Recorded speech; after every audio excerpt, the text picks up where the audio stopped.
ನಯಾಗಾವ್ನಲ್ಲಿ ಜನಿಸಿದರು. ಅಂದಿನ ಕಾಲದಲ್ಲಿ ಹೆಣ್ಣು ಮಕ್ಕಳಿಗೆ ಶಿಕ್ಷಣದ ಹಕ್ಕು ಇರಲಿಲ್ಲ.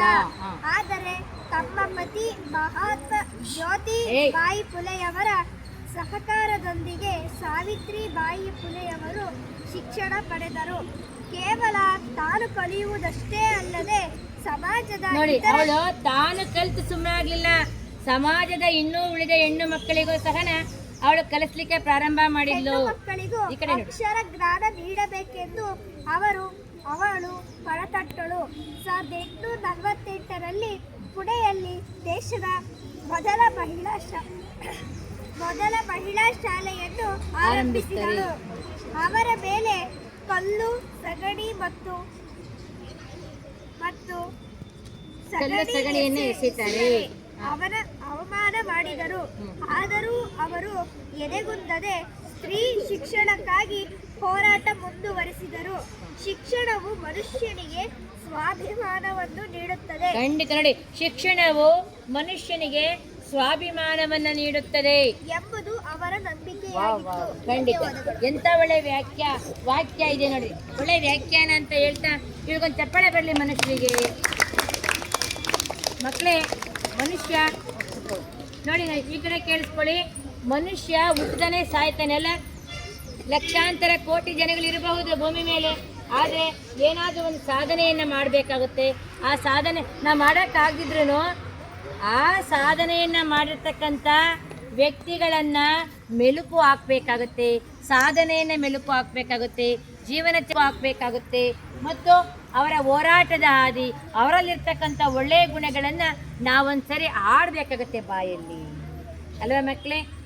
ಒಂದೇ ಒಂದು ಪುಟ್ಟ ಕವನವನ್ನು ಬರೆದಿದ್ದೆ ಬಹಳ ಹಿಂದೆ.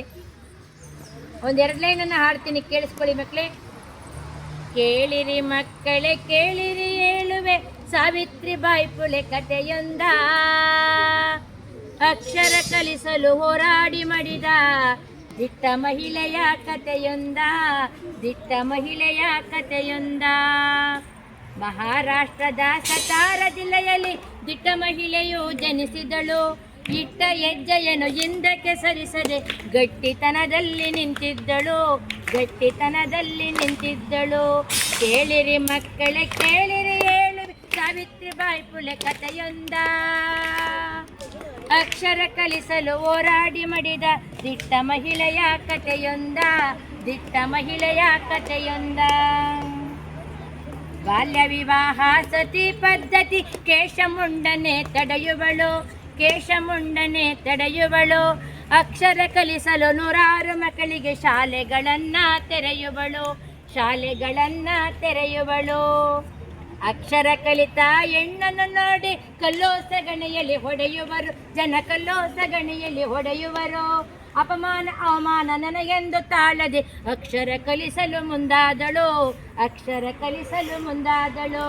ಕೇಳಿರಿ ಮಕ್ಕಳೇ ಕೇಳಿರಿ, ಹೇಳುವೆ ಸಾವಿತ್ರಿಬಾಯಿ ಫುಲೆ ಕಥೆಯೊಂದ, ಸಾವಿತ್ರಿಬಾಯಿ ಫುಲೆ ಕಥೆಯೊಂದ. ಅಕ್ಷರ ಕಲಿಸಲು ಹೋರಾಡಿ ಮಡಿದ ದಿಟ್ಟ ಮಹಿಳೆಯ ಕಥೆಯೊಂದ, ವೀರ ಮಹಿಳೆಯ ಕಥೆಯೊಂದ.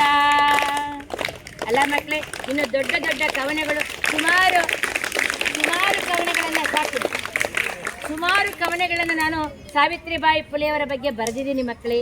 ಅವಕಾಶ ಸಿಕ್ಕಾಗ ನಿಮಗೆ ಹೇಳ್ತಾ ಇರ್ತೀನಿ ಅಂತ ಹೇಳ್ತಾ ಈ ಒಂದು ಕಾರ್ಯಕ್ರಮವನ್ನು